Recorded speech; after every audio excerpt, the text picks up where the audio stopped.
الشيطان الرجيم بسم الله الرحمن الرحيم يا بني إسرائيل اذكروا نعمتي التي أنعمت عليكم وأني فضلتكم على العالمين واتقوا يوما لا تجزي نفس عن نفس شيئا ولا يقبل منها شفاعة ولا يؤخذ منها عدل ولا هم ينصرون۔ آیت نمبر 47-48 سورہ بقرہ کی 47-48۔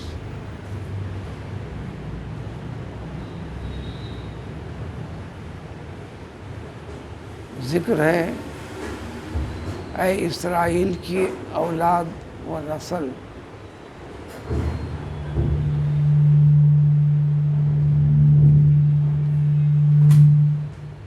حضرت یعقوب علیہ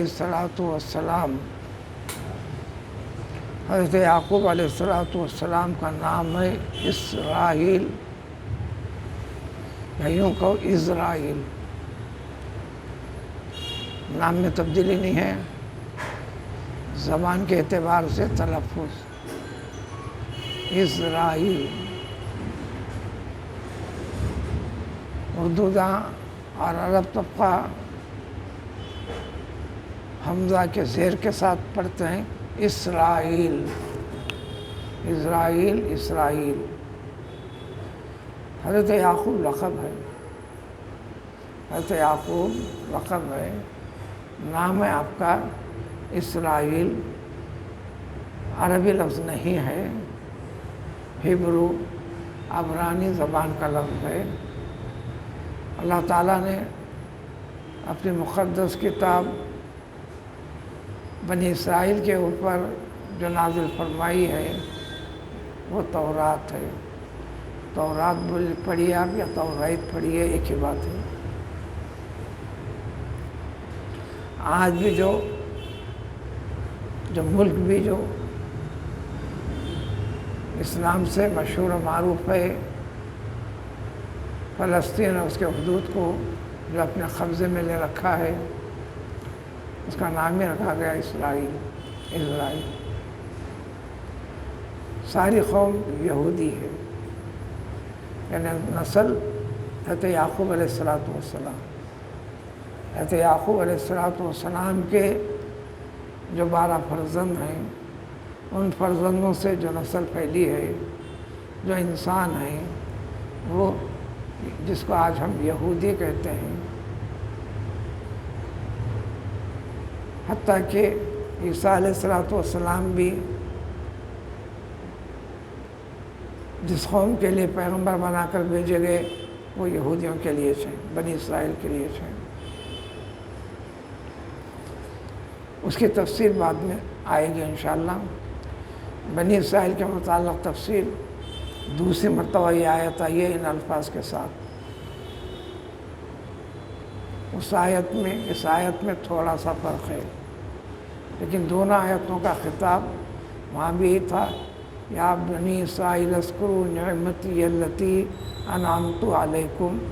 اتنے الفاظ وہاں پر بھی یہاں پر بھی، اس کی وضاحت ہو چکی۔ یہاں پھر اس کا تذکرہ یہ ہے، پھر اس کے بعد عام حکم تھا مومن کے لیے، غیر مومن کے لیے، اوفوا بعہدی اوفی بعہدکم وایای فارہبون۔ وہ دیگر سارے مسائل کا تذکرہ ہو چکا۔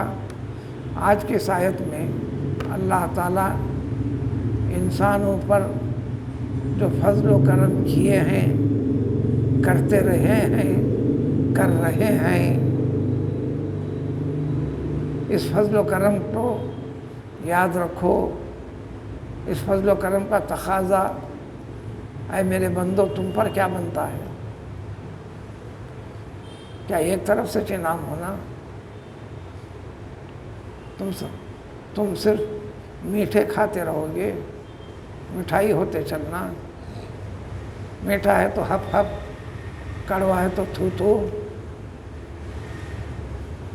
والخزی خیری و شری من اللہ تعالیٰ، ہر شے اللہ تعالیٰ کی طرف سے ہے، لیکن شر کے اندر، مصائب کے اندر، مصیبتوں کے اندر، زندگی کے تنگ دستیوں کے اندر، زمانے کے حالات کی بے چینیوں کے اندر، ایسی بے چینی جو آج بھی ہے۔ گھر سے نکلنا تو آسان ہے، گھر لوٹ کر آئے تک امکان نہیں، کہیں بھی آپ کو اچک لیا جاتا ہے۔ اللہ حفاظت کرے۔ جو روزمرہ کا کھیل ہے پورے ہندوستان کے طول و عرض کے اندر ہے، وجہ وغیرہ ہوں گی کچھ بھی،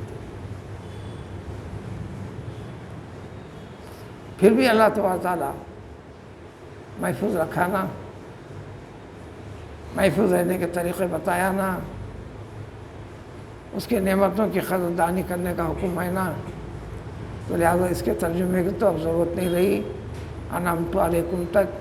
لیکن ایک بات یاد دلاتے ہیں، اللہ تعالیٰ کی ذات جو وحدہ لا شریک ہے، احسان کر کے احسان جتانا، احسان کا تذکرہ کرنا اور یاد دلانا، بندے کے اندر جو غفلت ہے اس کی غفلت کو دور کرنا، یہ صرف اور صرف احسان جتانا اللہ تعالیٰ کی شان ہے، بندے کو اجازت نہیں ہے۔ ارے بندے تیرے لیے میں نے کیا کیا نہیں کیا، میں نے تیرے لیے کیا نہ کیا نہیں کیا۔ تلخی بڑھ گئی، خدا نہ کرے جو بڑھتی ہے اہل و عیال والی زندگی میں، اہل و عیال والی زندگی میں شوہر کبھی یہ نہ کہے، حالانکہ اس کی زندگی کا ہر لمحہ پہلو اس کے بقا کے لیے جد و جہد ہے۔ صحابیات سے یوم عید، صحابیات کی جماعت عیدگاہ چل رہی ہے، پیغمبر صلی اللہ علیہ وسلم کا گزر ہوا، عیدگاہ کی طرف جا رہے تھے، فوراً خطاب کرتے فرمایا، اے عورتوں صدقہ خیرات کرتے رہو، صرف اور صرف واحد یہی ایک چیز ہے جو تم کو دوزخ کی آگ سے، ہولناکیوں سے چھڑا سکتی ہے۔ فَإِنَّ الصَّدَقَةَ تُفَكِّكُ مِنَ النَّارِ اور کما قالہ علیہ الصلوۃ والسلام۔ پھر ساتھ یہ بھی فرما دیا، ہمارے پاس رہتا کیا ہے، اتنا رہتا اتنا رہتا، ولو بشق تمر، بھلے سے ایک کھجور بھی ہے تمہارے ہاں، کوئی بچہ دکھ جائے، کوئی محتاج دکھ جائے، اسے کھجور کے 2 ٹکڑے کر لو، ایک ٹکڑا آپ کھا لو، ایک ٹکڑا اس کو خیرات کرو اللہ کی رضا کے لیے۔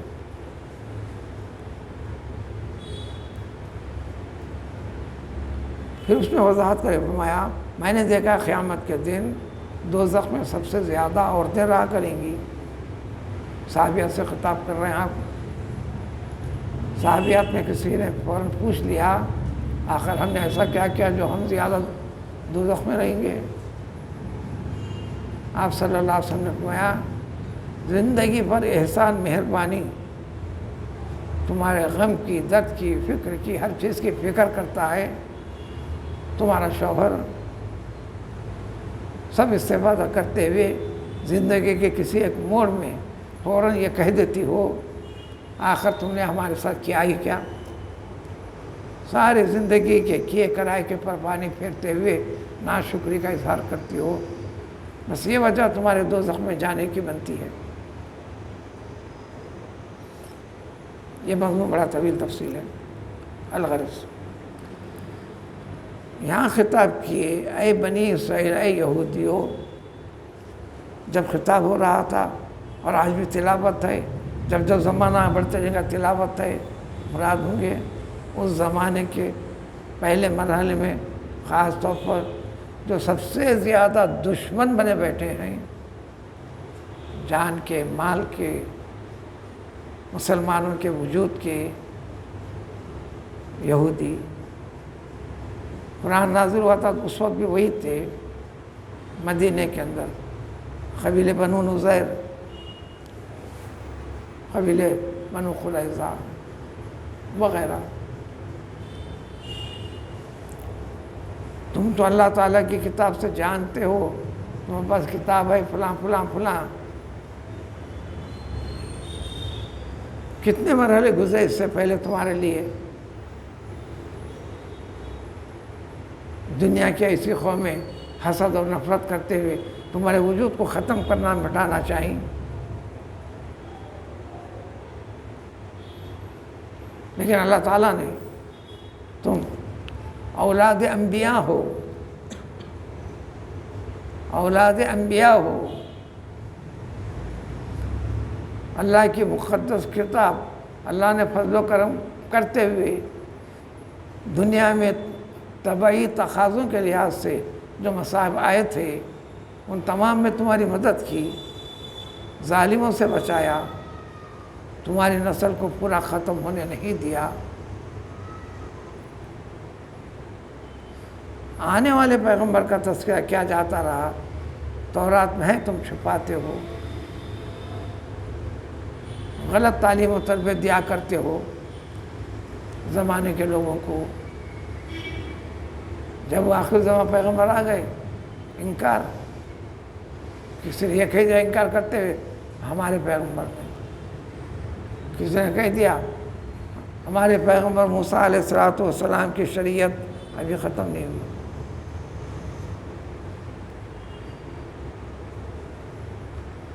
لیکن انہی کا نام لے کر اگلے رکوع میں آئے گی تفصیل. جب مصیبت آتی، جنگ آتی، فلاں فلاں آتی، جان کے لینے کے دینے پڑ جاتے، دعا کرتے تھے آخر زمان آنے والے پیغمبر کا نام لے کر. پچھلی امتوں نے سب یہ کیا. پھر آج کی موجودہ امت اور خاص طور پر دین اسلام کے سارے معلومات سے بہرے مسلمان، کبھی ٹوپی ڈالی، کبھی نماز میں سر جھکا دے، سمجھ گئے ہم مسلمان ہیں. خود کی طرف سے دعا کہ ہم مسلمان ہیں، کہاں ہیں؟ دعویٰ ہے، ٹھیک ہے، ماں باپ مسلمان تھے، نام رکھ دیا، یہ مسلمان ہونے کی دلیل تھوڑی ہے. دعوے کی دلیل ہونا، حقانیت ہونا، اٹھنے میں، کھانے میں، پینے میں، تعلیم میں، تربیت میں، ہر چیز میں. یہ ساری کی ساری چیزیں تھیں تو اللہ تعالیٰ یاد دلاتا ہے خاص طور یہود و نصارہ کو، اس لیے کہ ہجرت کے بعد مدینے میں آ گئے تھے. اب مخالفت کی کیا وجہ تھی؟ پھر آج بھی دنیا میں موجود ہیں، بلکہ سارے قوموں کی رہنمائی بھی کر رہے ہیں، لیڈرشپ بھی کر رہے ہیں. جب معاملہ مسلم قوم کا آ جاتا ہے، ان کا ملک آگے بڑھ جاتا ہے، اس کو فٹ پاتھ پہ لا لو. عراق اس حد تک کو پہنچا، ساری دنیا کو نوکری دینے لگا. ساری دنیا مل کر سب کچھ ختم کر دے. جائیے ایک چکر کٹ کے آئیے، ایک ایک پائی کو ترس رکھو. ابھی 4 سال پہلے میں خود جا کر پھر کے دیکھ کر آیا ہوں. اور جتنا اسلام میں ورثہ تھا سب لوٹ کر بھی لے کر گئے. تہذیب کا، تمدن کا، کتابوں کا، ہر چیز کا. صحیح بات پوچھے، غور کریں. چھوٹے بھائی بڑے بھائی کا جھگڑا. پیغمبر اسماعیل علیہ السلام بڑے بھائی، حضرت اسحاق علیہ السلام چھوٹے بھائی. پھر ان دونوں کا تعلق والد محترم ایک حضرت ابراہیم علیہ السلام.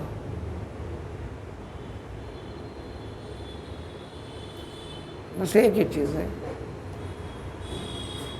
تو اللہ یاد دلاتے ہیں فضیلتوں کو، میں نے کیا کیا نہیں کیا. وہ کیا کیا کیا بتائیں گے. اب 2 آیاتوں کے بعد تفصیل آئے گی کیا کیا کیا اور تم نے کیا کیا کیا. پھر اس میں اشارہ دیا گیا اس زمانے کے مسلمان کو بھی تمہیں کرنا ہے، تمہیں اپنے رب کی طرف مائل ہونا ہے، رجوع ہونا ہے۔ اس لیے کہ ساری چیزیں ذکر کر کر قرآن نے کہہ دیا وَلَا تَكُونُوا كَالَّذِينَ نَسُوا اللَّهَ فَأَنسَاهُمْ۔ وہ سابقہ شریعتوں سے جڑے ہوئے لوگ سب کچھ ہو کے بھول بھلا کر بٹھا کر من مانی کرتے چل رہے ہیں۔ اے امت محمدی صلی اللہ علیہ وآلہ وسلم کے افراد، تمہیں بھول اور غفلت نسیان والی کیفیت پیدا کر کر اللہ کی رحمت سے دور ہونے کے اسباب بد عملی کے ذریعے سے پیدا مت کرو۔ آج بھی اپنے رب کی طرف رجوع ہو جاؤ، اطاعت میں، عبادت میں، زندگی میں، ہر چیز کے اندر جو طریقے بتائے گئے ہیں۔ اللہ تعالیٰ نہ صرف تم پر مہربانی کرے گا، تمہارے آنے والی نسلوں کے لیے، تمہارے آج کے جو بچے بڑے ہوں گے ان پر رحم و کرم کرے گا، ورنہ تم اس کو باقی نہیں رکھو گے، کچھ بھی باقی نہیں رہے گا۔ ترجمے کے پر ختم کرتے ہیں بات کو، وَإِنِّي فَضَّلْتُكُمُ الْعَالَمِينَ۔ کیا احسان نہیں کیا میں اس زمانے کے ساری دنیا کے انسانوں کے مقابلے میں، سارے جہانوں کے اوپر تم پر بے حد و حساب مہربانیاں کیا نا میں نے۔ پورے مہربانی کو تفصیل آ رہی ہے، تفصیل سے چلے گی، اور قرآن کا سب سے بڑا حصہ اسی کے اوپر ہے۔ کب کیا کیسے کرتے ہیں اللہ تعالیٰ۔ وہ مہربانی کی وجہ سے تو آج تمہارا وجود ہے، ورنہ کبھی کا ختم ہو جاتا۔ پیغمبر موسیٰ علیہ السلام کے زمانے میں فرعون نکلا تھا، کسی ایک یہودی کو باقی نہ رکھنے کا، جو باقی ہیں ظلم و زیادتی کے ساتھ جانوروں سے بدتر رخ اور رویہ تھا، جو فوراً اس کی تفصیل آ رہی ہے۔ اس کے بعد زمانے گزرے، سورہ بنی اسرائیل کے اندر تفصیل، بخت نصر آیا، جو جتنا ہو سکتا تھا بیت المقدس کو گرایا، جلایا، تورات کے سارے نسخوں کو جلا دیا۔ یہ منظر کہیں آج بھی مسلمانوں کے ساتھ ہو رہا ہے، مقدس کتاب کے قرآن کے ذریعے سے، مقدس عمارت مساجد کے ذریعے سے۔ کیا کسی کے اندر اسلام کا جذبہ ہے، ایمان کا جذبہ ہے؟ نہ بابا، ہمیں دعوت ہے، کھانے کا جذبہ ہے۔ نہ بابا، ہمیں جرم کو چھوڑنے کا جذبہ نہیں ہے، اس کو بیوہ بنانے کا جذبہ نہیں ہے، بچوں کو یتیم بنانے کا جذبہ نہیں ہے۔ محبت غالب اس پر ہے۔ ہم حدیث سے یاد دلاتے ہیں، اپنے ماں سے، باپ سے، اولاد سے سب سے بڑھ کر محمد بولے تو دین کا ہر پہلو ہوگا۔ آپ کے کھانے کے معاملے میں کیا طریقہ ہے؟ محمد۔ چلنے کے معاملے میں کیا ہے؟ محبت۔ یہ سارے صاحب پہنچانے والے معاملہ میں کیا ہے؟ محمد۔ موت کے بارے میں کیا ہے؟ محمد۔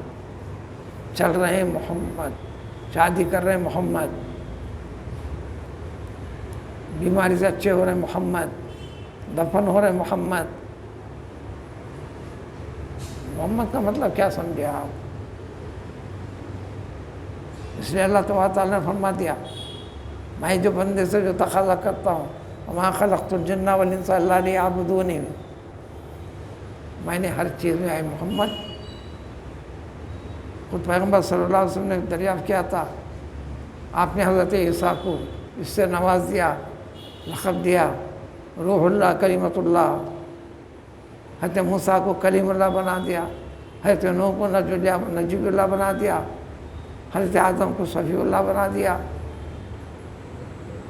اپنے مخصوص بندے انبیاء کرام علیہ السلام کو اعزاز و اکرام سے نوازا۔ مجھے کیا کیا آپ نے؟ اللہ نے فرمایا، میں آپ کے لیے وہ کیا جو کسی کے لیے نہیں کیا۔ وہ کیا کیا؟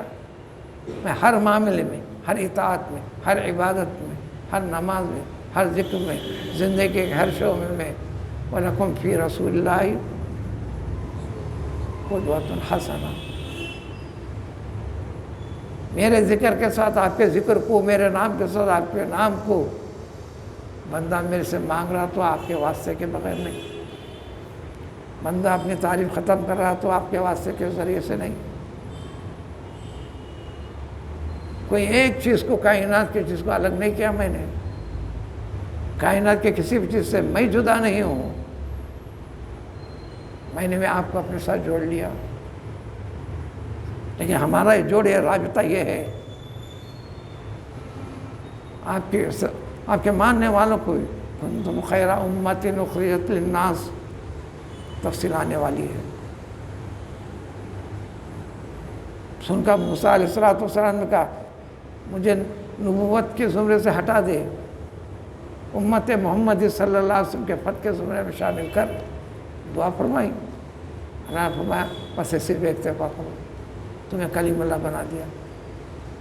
اور کئی پیغمبروں نے کیا، حضرت عیسیٰ علیہ السلام کی دعا کو قبول کر لیا۔ وہ آئیں گے، پیغمبر بن کے نہیں آئیں گے، محمد صلی اللہ علیہ وسلم کا میں امتی ہوں بول کر آئیں گے، اتباع کریں گے احکام شریعت پر، کلام پاک کے طور طریقوں کے اوپر۔ اتنے اولیاء، اتنے فلاں پہنچے پھیلے ہوئے، ہم گنتی نہیں کر سکتے، پھر بھی اختلافات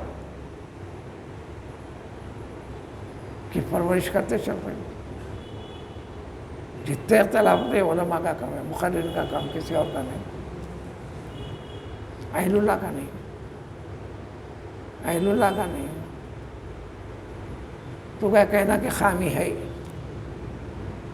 اسلام معاشرے میں، دین اسلام کی تعلیم کے اندر کمی ہے، حضرت عیسیٰ علیہ السلام آ کر پورا کریں گے۔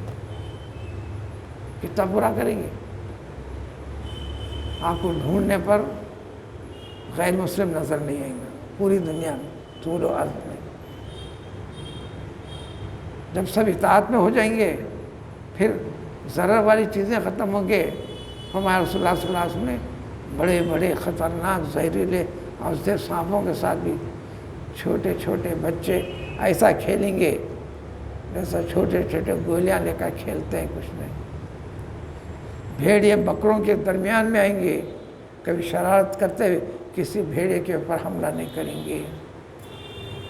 ہر شخص احکام کی اتباع تو کرنا ہے، زکوٰۃ لے کر نکلے گا دینے کے لیے، خیرات لے کر نکلے گا لینے والا نہیں رہے گا، دینے والا درخواست کرے گا، پاؤں پڑے گا، عاجزی کرے گا، لے رہے بھائی مجھے تو ادا کرنا ہے نا۔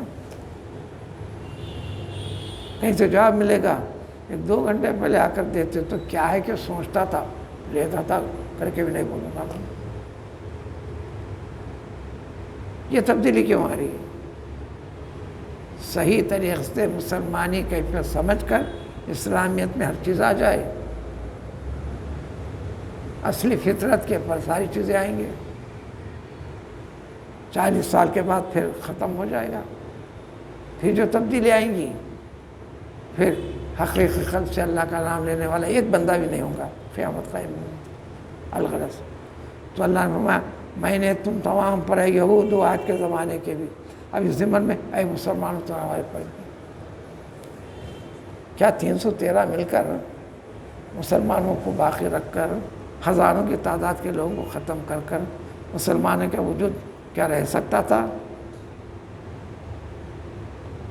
کیا کیا انعام نہیں کیا اس امت کے اوپر بھی اللہ تعالیٰ نے۔ اس لیے بار بار پڑھو، بار بار سنو، تمہاری غفلت تمہارے آنے والی نسل پیڑھیوں کے پیڑھیوں کی بربادی کا نتیجہ ہے۔ اللہ تعالیٰ ہمارے ساتھ خیر کرے۔ وآخر دعوانا الحمد للہ رب العالمین۔